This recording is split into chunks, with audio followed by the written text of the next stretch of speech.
እንኳን ለ1446ኛው የኢድ አልፈጥር በዓል በሰላም አድረሳችሁ ያለን በድጋሚ የቡና ሰዓታችን ላይ ነው የምንገኘው። በቡና ሰዓታችን ደግሞ ከኢድ አልፈጥር ጋር በተያያዘ ጥቂት ሐሳቦችን አንስተን እንድንጨዋወት እንግዳ ጋብዣለሁኝ። እንግዳችን እጅግ በጣም የምናከብራቸው በዓለም አቀፍ ደረጃ ከእስልምና ጋር በተያያዘና እንዲሁም በሌሎች ጉዳዮች ላይ የጥናትና ምርምር ስራዎችን በመስራትና ትልልቅ ዩኒቨርሲቲዎች ላይ በማስተማር ይታወቃሉ። ፕሮፌሰር አደም ካሚል ፋሪስ ናቸው። እንኳን ደህና መጡ። እንኳን አደረሱት። እንኳን በሰላም ተጠበቃችሁኝ። እንኳን አብሮ አደረሰ። አመሰግናለሁ አክብረውኝ ስለመጡ። ጾም እንዴት ነበረ? ቆንጆ ነው። ይሄን የተከበረ ወር እንዴት ነው መጠቀም የምንችለው የሚለው የቤት ስራ ይሆናል። ሁሉ ጊዜ ጾም መጣ ማለት እንግዲህ 11 ወር የቆየንበትን ታሪክ ረስተን ይሄ መጨረሻ 11ኛው ወር የጾሙ የተከበረ ወር ሁሉን ነገር ምህረት የምታገኝበት፣ ተሐድሶ የምታደርጊበት፣ ከዘመድ ጋር የምትገናኝበት፣ ከወዳጅ ጋር ሰላምታ ልውውጥ የምታደርጊበት፣ በኢፍጣር ፕሮግራም ከሌላው ጋራ በጋራ አብሮ የማፍጠር ሁኔታ መድረክ የሚፈጠርበት፣ ለችግረኞች ያለሽን ለሌላቸው የምትሰጭበት፣ የረሃብን ስሜትና አደጋ የምትማሪበት መድረክ ነው። ፈጣሪም ለዚህ ብሎ በነቢዩ መሐመድ ሰለላሁ ዐለይሂ ወሰለም አማካይነት ሁሉም የእስልምና ማዕዘናቶች ከአምስቱ አራቱ የሚታዩ ናቸው። ለምሳሌ በአላህ አንድነት፣ በነቢዩ መሐመድ መልእክተኝነት እመሰክራለሁ በምላሱ ሲል ይሰማል፣ በተግባርም ይታያል። ሁለተኛው ደግሞ የሶላት ፕሮግራም 5 ጊዜ በቀን አዛን ጥሪ ከተደረገ በኋላ ስትሰግጂ የሚታይ ነገር ነው። የምጽዋት ዘካ የምንለው ደግሞ የሚከፈለው የሚታይ ነው። ለችግረኛው ምንድነው መድረስ ያለበት ይታወቃል። ነጋዴውም ገበሬውም ሁሉም በግዴታ 2.5 ተቆጥሮ ለድሃው የሚሰጥበት መድረክ የሚታይ ነው። ሐጅን በተመለከተ ደግሞ አራተኛው ወደ መካ መዲና ተጉዘሽ ልብስሽንም ሁሉንም አስተካክለሽ ጾለት የምታደርጊበት ነው፣ የሚታይ ነው። ገንዘብም ጊዜም ሁሉንም ሰውተሽ። ጾም ግን ምስጢራዊ ነገር ነው። ምስጢራዊ ማለት ፈጣሪሽን ብቻ ፈርተሽ የምታካሂጂው ስለሞኔ ነው ማለት ነው። ለዚህ ብሎ ፈጣሪ በነቢዩ መሐመድ አማካይነት ምን ብሎናል? ሁሉ ነገር የሰው ልጅ መዝጋቢዎች አሉ፣ እሱም ያውቃል የሰራውን። ጾም ግን ምስጢራዊ፣ የኔን ፈርቶ የሚጾመው አካል እኔ ነኝ ምንዳውን የምሰጠው፣ ካሳ ማረግለት እኔ ነኝ ብሎ ተናግረዋል። ለምን አንድ ሰው ፈጣሪውን ካልፈራ መጸዳጃ ቤትም ገብቶ ሆነ ክፍልም ሆነ ሊጠጣ ይችላል፣ ሊበላ ይችላል። ስለዚህ የሚቆጣጠረኝ ያው ፈጣሪ ነው በሚለው ይሄን የጾምን ስነ ስርዓት በአግባቡ ተጠቅሞ ከጧት እስከ ማታ ተቆጥቦ ከምግብ ከውሃ ያው በሚፈቀድልበት ሰዓት ላይ ያንን ተግባራዊ ያደርጋሉ። ይሄ የጾም ሚስጥሩ ትልቁ ነገር እዚህ ላይ ነው። በዚህ ወር ምህረት ያላገኘ በየትኛውም ጊዜ ምህረት አያገኝም። አንድ ሁለተኛ ይሄ ቁርአን የወረደበት ወር ነው እና አንዘልናሁ ፊ ለይለቱል ቀድር። ለይለቱል ቀድር የምትባል አንዲት ሌሊት አለች። ከአንደኛው እስከ 29ኛው ድረስ ተጠባበቋት ብሏል ነብዩ መሐመድ። ከ840 ዓመት በላይ ዋጋ የምትሰጥ ነች። ኸይሩ ሚን አልፍ ሸህር፣ ከ1000 ወር በላይ ክብደት ያላት ነው። በዛች ዕለት ጅብሪልም ከነ መላእክቶቹ ወርዶ ለነኛ ጿሚዎች ፈጣሪ ምህረቱን የሚሰጥባት ዕለት ነው። በዛን ቀን በዛ ሌሊት ያልተማረ በዛን ቀን ምህረት ያላገኘ በማንኛውም ጊዜ ሊያገኝ አይችልም። ለዚህ ነው ትኩረት የሚሰጠው ይችን ሌሊት ለማግኘት። ምእመናኖች በሰፊው ይዘጋጃሉ፣ ያከብሯታል፣ ይጠባበቋታል። በዚህ መልኩ ነው። ይሄ በአጋጣሚ በከተሞች ሳይሆን በእኛ በገጠር ደረጃ እኔ ገጠር ልጅ ከመሆኔ አንጻር ሌሊቱን በሙሉ የገጠር ሊቃውንቶች በገጠር ሊቃውንቶች መሪነት አርብቶ አደርና አርሶ አደር ተግባራዊ ያደርጉት ነበረ። አርብቶ አደር ወደ ቤቱ መግባት ነውር ነበር። መስጊድ ዛውያ ነው የሚያሳልፈው ሰዓቱን በሙሉ። ስለዚህ የጾም ምስጢራዊነቱ ከባድ ነው። በዚህ በጾም ደግሞ ምህረት ያላገኘ በማንም ጊዜ ምህረት ሊያገኝ አይችልም። ምክንያቱም የቀጣዩ ዓመት ሊያገኘው ይችላል አይችልም። ይሄ ፈጣሪ ለሰው ልጅ ምህረት የሚሰጥበት ወር ነው ማለት እንችላለን። ያው ያደኩት ገጠር ነው። ወደ 30 ዓመት ግን ውጭ ነበሩና እንዴት ነበረ ያ ጊዜ? እንዴትስ ሄዱ? አማርኛ እንደ ሁለተኛ ቋንቋዎት ነው፣ አረብኛ ላይ ነው በደንብ የሚታወቁትና ስለዚህ እንዲያጫውቱኝ እፈልጋለሁ። እኔ የተወለድኩት ገጠር ነው፣ የገበሬ ልጅ ነኝ። ሰሜን ወሎ ገፍራ የሚባል አካባቢ ወርሳሚሳ በምትባል መንደር ውስጥ ነው የተወለድኩት። እሷም የቅድመ አያቶቼ ከብት የሚያሰማሩባት ቦታ በአጋጣሚ ኦሮኔ ትባላለች። ማለት ከብቶችን እዛ አድርገን እርሻችንም እዛው አካባቢ ነበረ። ስለዚህ ወላጆቼ አርብቶ አደርና አርሶ አደሮች ናቸው። እዛ ነው የተወለድኩት። ስድስተኛ ልጅ ነኝ ለቤተሰቦቼ። አጋጣሚ ትውልድ ሰርቲፊኬት የለኝም፣ ግን በግምት በአንበጣው ዘመን ነው የተወለድከው እባላለሁ። አንበጣው ዘመን ሲታሰብ አሁን ወደ 59 እስከ 60 ይደርሳል የሚል ግምት አለ። ግን በእኔ ግምት 69 ዓመት ሊሆን ይችላል። ምክንያቱም ከኢትዮጵያ ስወጣ የ7 ዓመት ዕድሜ ነበረኝ። እንዳልኩሽ በዛ በእኛ አካባቢ የከብት ጋማ ነው እንጂ መኪና አይታወቅም፣ ሳይክል አይታወቅም። በልጅነቴ ወላጆቼን አጥቻለሁ። ተሰደን ወደ አንድ መንደር ነው ያረፍነው። እንግዲህ መጠለያ ቤትም አልነበረም። እዛ በተጠለልንበት ደግሞ የወላጅ አባቴና የወንድሞቼ ህልፈት መጣ። ከባድ ችግር ተከሰተ። ግን አንድ ወንድሜ ታላቅ ወንድሜ መጽሐፍ ኪታብ ይቀሩ ነበር፣ ኦዳ በሚባል ወረባቦ። እሳቸውን አንስተው የእሳቸው ሼክ መካ ወሰዷቸው። የዛሬ 60 ዓመት ይባላል ሊሆን ይችላል። እሳቸው የሳዑዲ ዜግነት አገኙ መካ እንደሄዱ። እሳቸው ናቸው የወሰዱኝ። ጉዞዬ ከየት ጀመረ? ከሆርሳሚሳ እስከ ሀይቅ ስደርስ ነው የመጀመሪያ መኪና ያየሁት። የምን የሚንከባለል ቆርቆሮ ነው ብዬ የሚሸኙን ሰው እየነገርኳቸው ሳቁና ይሄ መኪና ይባላል አሉኝ። ከዛ ተጉዘን ደሴ ያደርን። ከደሴ ወልዳዬ፣ ከወልዳዬ መቀሌ፣ ከዛ አስመራ፣ ከዛ ምጽዋ። ከምጽዋ 282 ብር ደርሶ መልስ ተከፍሎ በመርከብ ወደ ጅዳ ገባሁኝ። ጅዳ ወንድሜ ተቀበሉኝ። ሳውዲ አረቢያ እንግዲህ ሁለተኛው የህይወት ምዕራፍ ሊጀምር ነው። እዛ እንዳለን ትምህርት ቤት እንዲገባ ፓስፖርት ጠየቁኝ። ፓስፖርት አልነበረኝም፣ ሌሲፓሴ ነው ያለኝ። ግን ወንድሜ ካላቸው ኃላፊነት ንጉሥ ፋይሰልን በድብቅ አንዳንድ ጊዜ ምሽት ሲመጣ ወደ ተቀደሰው መካ የሚያስተናግዱት እሳቸው ነበሩ።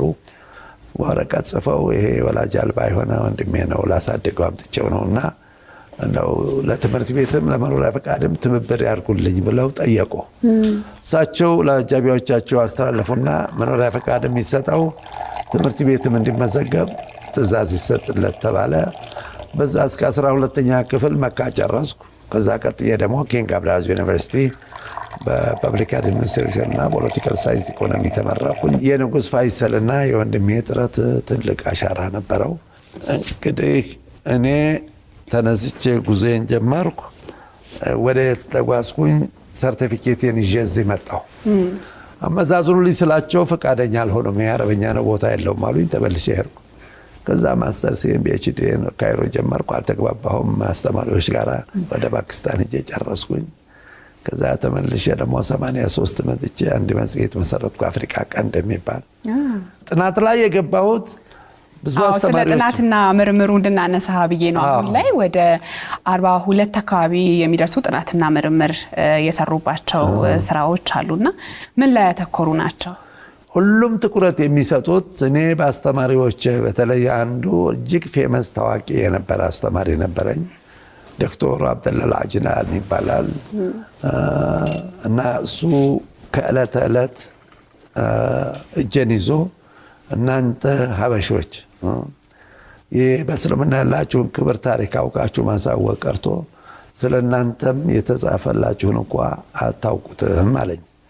በጊዜው ምንም አልመሰለኝም። ምክንያቱም እኔ አለባበሴም የሳዑዲ አለባበስ ነው፣ ቋንቋ የሚያካባቢ ቋንቋ ነው እና አልገባኝም። በኋላ ሱዳኖች ተነሱና አንድ መጽሐፍ ፕሮፌሰር አብደላ ጠይብ የሚባል አዘጋጀ። እስላማዊ ስደቱ ወደኛ፣ ኡሙ አይመን ነብዩን ያሳደገችው እመቤት የኛ፣ ቢላል ያዛኑ ባለቤት የኛ፣ ነጃሺ ንጉሱ ፍታዊው የኛ ብሎ ግጥም አድርጎ ጽፎ በአረበኛ ሰራጨ መጽሐፉን።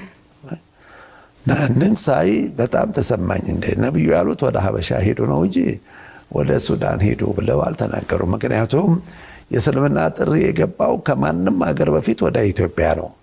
ከመዲና በፊት በ8 ዓመት ይቀድማል። ምክንያቱም መዲና ያደረሰው ሁለተኛው ጣቢያ በ622 ነው። እኛ ጋር በ615 ነው የገባው። ከዛ ቀጥሎ ከሲሪያ ከኢራቅ በፊት በ18 ዓመት ነው ምን ቀድመው። ከፈለስቲን በፊት በ21 ዓመት፣ ከግብፅ በፊት በ24 ዓመት፣ ከአልጀርስ ከሞሮኮ በፊት በ27 ዓመት፣ ከሱዳን በፊት በ36 ዓመት፣ ከቱርክ ከኢራን በፊት በ67 ዓመት፣ ከፓኪስታን ከሂንድ በፊት በ170 ዓመት እንቀድማለን። ስለዚህ ይሄ ያለ ይሄ ታሪክ በትክክል እንዴት ብሎ ወደኛ ነው የመጣው ይላል።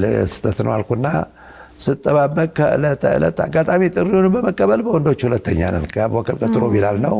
በሴቶች ከኸዲጃ ቀጥላ ኡሙ አይመን ነች። በአህጉር አንደኛ ነን፣ በከተማም በአገር ሁለተኛ ነን። ኡሙ አይመን ላይም ጽፈዋል መጽሐፍ አይደለ? ስለ ኡሙ አይመን ጽፌያለሁ፣ አልታተመም። ስለ ቢላል አትሜያለሁ፣ አልታተመም። እስካሁን ምን ያህል መጽሐፎች አሉት? 6 ያህል እንደነበር 7 ታትመዋል እስካሁን ድረስ እንደጠቀስኩልሽ። ሀበሾች ክብርና ሞገስ በእስልምና፣ ሀበሾች በነቢዩ ዙሪያ፣ እስልምና ስደት ወደ ሀበሻ፣ ዓላማው፣ እቅዱ፣ ውጤቱ የሚል አለ። እስልምናና ዓለማችንም ታትሟል። የእስልምና መርሆ ግብርና በዓለም አቀፍ ያለው ፍላጎት በኢኮኖሚ በማህበራዊ ያለው መፍትሄ ከቁርአን እያጣቀስኩ ነው የጻፉት። ቱሪዝም በኢትዮጵያ፣ ኢንቨስትመንት በኢትዮጵያ እነኚህ በሙሉ ታትመዋል። ግን ትኩረት አልሳቡም። ስርጭታቸውም ውስን ነው በጣም። ምክንያቱም በአረበኛ ነው ረቂቁ የተዘጋጀው፣ ወደ አማርኛ ተተርጉሞ ነው የታተመው እና እዛ ላይ ነው ያለነው። ሌሎቹ በመሳቢያ ውስጥ ተደብቀው ይገኛሉ። አሁን ብዙ ሰዎች እየጠየቁኝ ነው። ምናልባት ባለቤት ሊያገኝ ይችላል የሚል ግምት ነው ያለኝ። ያው ኢድ አልፈጥር በዓል ላይ እንደመሆናችን እኔ የዘንድሮ የጾም ወቅት በሚገርም ሁኔታ ኢፍጣር የተለየ ነበርና እንዴት አገኙት?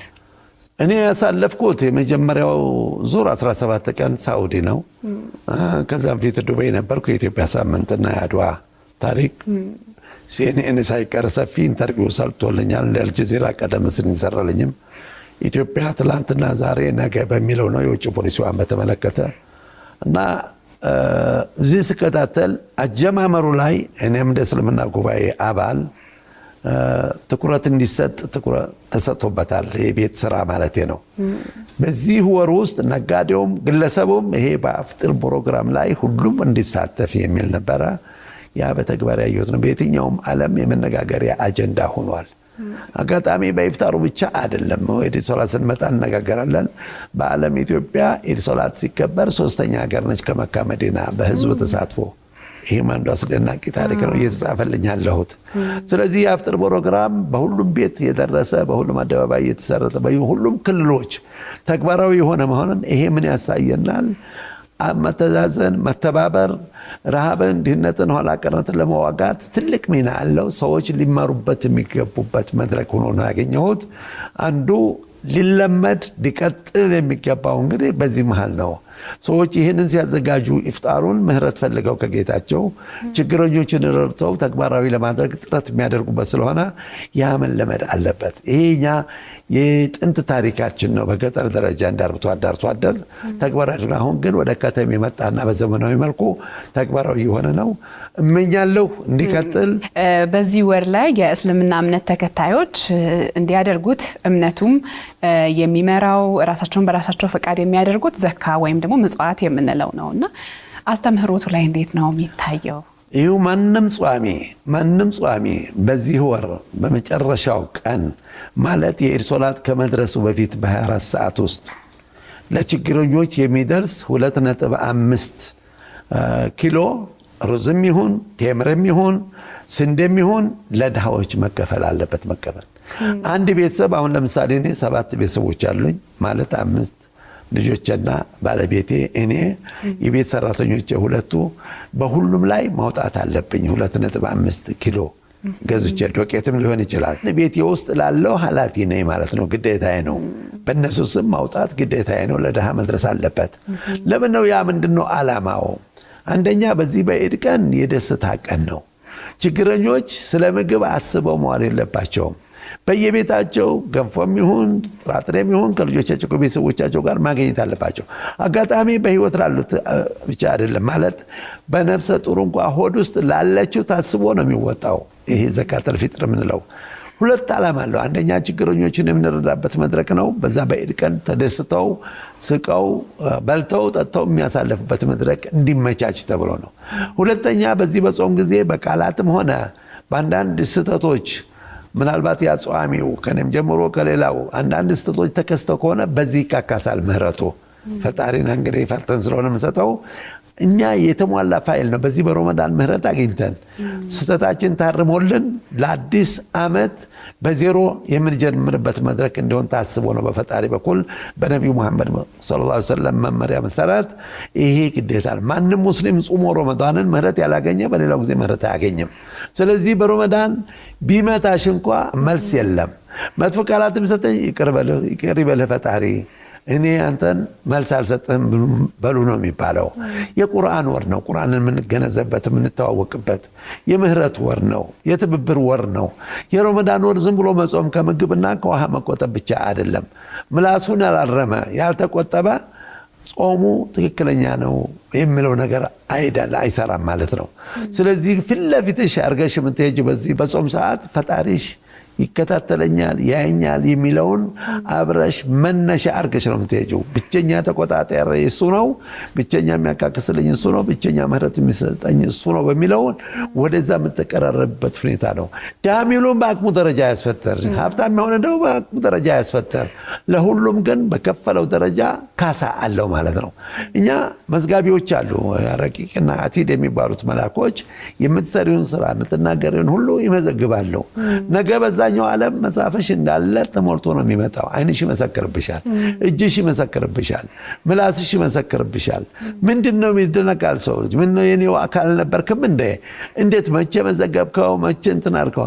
በእለቱ እኮ አንተ ከልደት እስከ ህልፈትህ ድረስ ባደረከው እንቅስቃሴ በጎንህ ነበር ብሎ መልስ የሚሰጡት መካድ አይቻልም ማሽ እና ስለዚህ ይሄ ነው ጥንቃቄ የሚሻው በዚህ በረመዳን ማለት ነው። የኢድ አልፈጥር ቀን ከተቻለ አዲስ መልበስ ካልሆነ ያለውን አጥቦ መልበስ በእምነቱ የሚነገር አስተምህሮ ነው።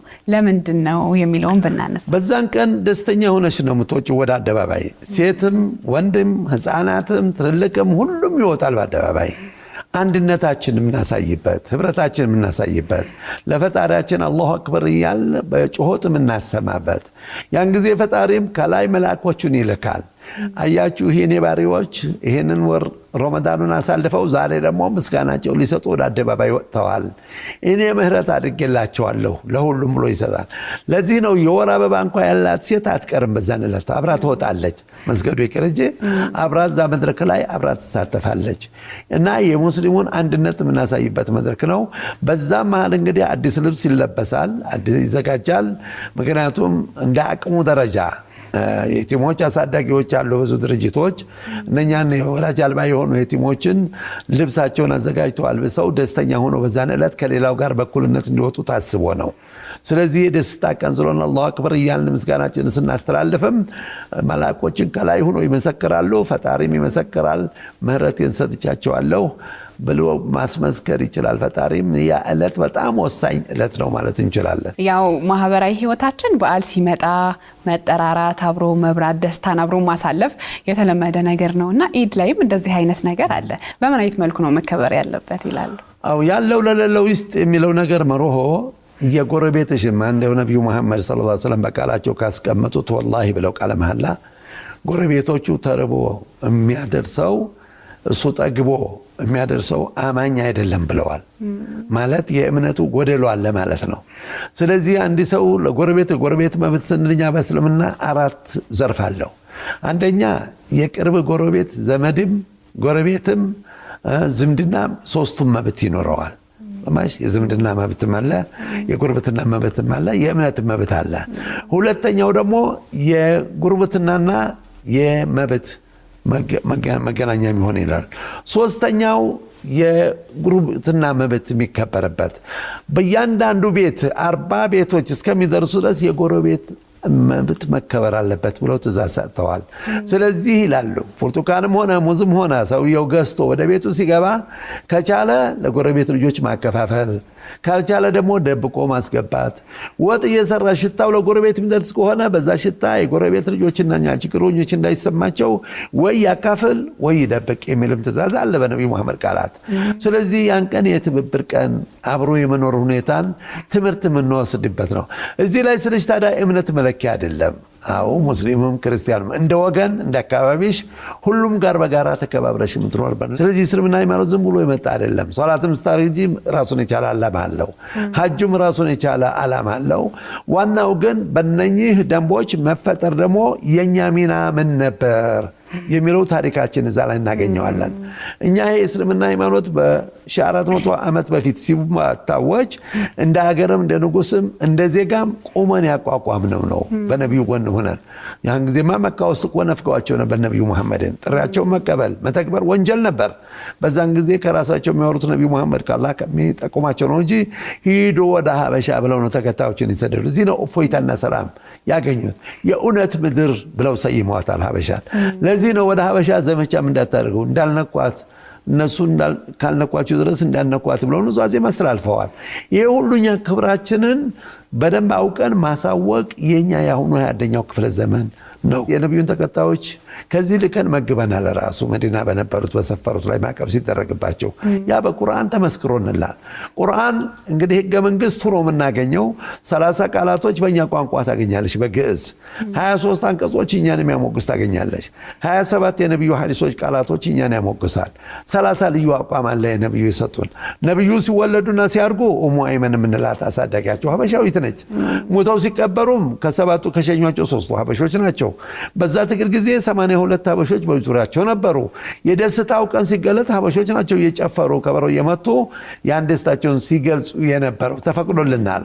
ስለዚህ አትደሰቱ የሚል ነገር የለም። እኛ ተደሰቱ፣ ግን ፈጣሪያቸውን አክብሩ፣ ለሰው ልጅ ተንኮል አትሰቡ ነው። ይሄ ነው መመሪያው። ረዳት ፕሮፌሰር ነበሩ። ፕሮፌሰር የሚለውንም ማዕረግ ያገኙት በውጪ ነው። የተለያዩ ዓለም አቀፍ ዩኒቨርሲቲዎች ላይ ያስተምራሉ እያልኩኝ ነበረ ቀደም ሲልና የት እንደሆነ በእናነሳ ብዬ ነው። እኔ ትኩረት የማደርገው ኢትዮጵያ በእስልምና ያላትን ታላቅ ቦታ ነው። በብዛት ትኩረት የምንሰጠው በአረበኛም ቋንቋ ስለሆነ ኮይት አስተምሬያለሁ ወይም ቅስቀሳ አድርጌያለሁ። በፕሬሶቹ በሙሉ ሽፋን ሰጠውታል። ኢትዮጵያና ኮይት በሚለው ሳምንት፣ ኢሚሬትም እንደዚሁ ነው፣ ሳዑዲም እንደዚሁ ነው። ሞሮኮ የንጉስ መሐመድ ሳዲስ የአፍሪካ ሊቃውንቶች ማህበር የዛሬ 9 ዓመት ሲመሰረት እኔ አንዱ ከመስራቾቹ አንዱ ነኝ። ስለዚህም ዛምባባልነት አለ። በተለያየ ከተሞች እየዞርኩ ይህንን ታሪካችን ነው ማስታወቀው። ከሙራከሽ ከዳር አልበይዳ ወደ 480 የሚሆን ሊቃውንቶች ይሳተፉበታል። ወደ ሳዑዲም በንጉሱም ግብዣ ሆነ በሌላው እየሄድኩኝ አቀርባለሁ ይሄንን ጥናቶች። ስለዚህ ይሄ ነው እንግዲህ ታሪኬ። በዛ ላይ ሚዲያዎች ከአልጀዚራ ጀምሮ እስከ ሲኤንኤን ሌሎቹም እና አይን የተባሉት ሚዲያዎች ሽፋን ይሰጡልኛል። በዚህ መልኩ ነው እንግዲህ መንቀሳቀሰው። በፓኪስታንም በተልእኮ ነው የምሰጠው ሁልጊዜ። በኢንዶኔዥያም እንደዚሁ ሰጥቻለሁ፣ የሰጠሁም ነው ያለሁት እና የዓለም ሙስሊም በሙሉ ይሄንን ታሪክ ማወቅ የሚሻበት ጊዜ ደርሰናል። ምክንያቱም ከአፍጋኒስታን ጦርነት ከኢራቅ ጦርነት በኋላ የኢትዮጵያ ታሪክ ከፍተኛ ቦታ አግኝቷል። በእስልምና ያላት ቦታ፣ በግድቡ ያላት ቦታ። ስለዚህ ይህንን እድል መጠቀም ያስፈልጋል። ዋናው ግን እኛ ማስረዳት የምንችለው በአረበኛ ቋንቋ ነው። አረበኛ ቋንቋ ጠቀም ካልቻል ለአረበኛ አንባቢዎች እንዴት ብለን እንደርሳለን? ለማንኛውም እኛ በተቻለ መጠን ኃላፊነታችን ተወጥተናል። ሆነ ጓደኞቼ በተለይ እነ መሐመድ አልአሩሲ የመካ ልጆች ናቸው እና ጀማል በሽር እነኚህ በሙሉ ሳዑዲ የተመረቱ ናቸው። ከዛ መጥተን ነው ስለ ኢትዮጵያ እየሰራን ያለ ነው። በዚህ መልኩ ነው እንግዲህ እንደ መጨረሻ ሀሳብ እንድናነሳ በልጅነቶት እንዴት ነበር ኢድ አልፈጥርን የሚያከብሩት? መለስ ብሎ እንዲያስታውሱኝ። ውጭ ሀገርም እንደመኖር ደግሞ እዛም ያለውን በዛው አንስተው የኛንም ሀገር። አዎ እንግዲህ በልጅነቴ የገበሬ ልጅ ከመሆኔ አንፃር የገጠር ሊቃውንቶች በዚህ በኢድ አልፊጥር አከባበር በኢድ አልአድሃም በሁለቱ ኢዶች ናቸው የሚከበሩት። በገጠር መንዙማዎች በማዘጋጀት መስጊዶች፣ ዛውያዎች ይሞላሉ። ይሄ አርብቶ አርሶ አደር የእርሻ እቃውን ትቶ እዛ ነው የሚያሳልፈው። ያን ቀን በሰፊው ትምህርቱንም ቀስሞ ልብሶቹንም ወደ ወንዝ ሄዶ አጽድቶ አዘጋጅቶ ኢድን ያከብራል። ይሄ የማውቀው ነው በልጅነቴ። ወደ ውጭ ሀገር ሲሄድ ደግሞ ከዚህ ለየት ያለ ነው ያጋጠመኝ። አዎ በአደባባይ ያከብሩታል፣ በመስጊዱ ያከብሩታል፣ ግን በአሃዝ ውስን ነው በጣም። ወደ ኢትዮጵያ ስመለስ ደግሞ ለየት ያለ ነው። ይሄ በስቴዲየም ባንድ የጋራ ማክበር ብዙሃንነቴን አንድነቴን ያንጸባረቅንበት ነበር። ለዚህ ነው የአረቡ ዓለም ሚዲያ ሽፋን ይሰጠዋል። ከመካ መዲና ቀጥሎ በኢትዮጵያ የሚከበረው ኢድ የተከበረ በህዝብ ተሳትፎ አንደኛ ብለው ደምድሞ አልፈውልኛል። እንግዲህ ይሄን የመሰለ መድረክ ነው እያየን ያለ ነው። በዚህ ኢድ አማካይነት እንደው ለኢትዮጵያውያን በተለይ ለወጣቱ እስላም ይሁን ክርስቲያን ይሁን ብሔሩ ይፈልግ ያለ እኔ መለኪያ አይደለም፣ ኢትዮጵያዊነቱ ነው መለኪያና ሁላችንም ድህነትን እንዋጋ፣ ሰላም እናምጣ። ሰላም ካለ ወላሂ ችግር የለም። የፈለጋችሁ ዶላር እንደው የት እናድርሰው እስከምሉት ደርሳላችሁ የሚል አቋም ነው ያለኝ። ፕሮፌሰር አደም ስለመጡ በጣም አመሰግናለሁ። መልካም ባል ነው። አመሰግናለሁ ለሁላችሁ። ድምቅ ያለው ኢድን በኢቢኤስ አሁንም ይቀጥላል። ጥሩ ጊዜ ይሁንላችሁ። ውድ የኢቢኤስ ቴሌቪዥን ተመልካቾች፣ ይህ በስክሪኑ ላይ የምትመለከቱት ትክክለኛው የፌስቡክ አካውንታችን ነው። እንደተለመደው በፕሮግራሞቻችን ላይ ያላችሁን ገንቢ አስተያየት እየጻፋችሁልን ላይክና ሼር ማድረጋችሁን ለማስታወስ እንወዳለን። ኢቢኤስ ቴሌቪዥን የርሶ ቀዳሚ ምርጫ።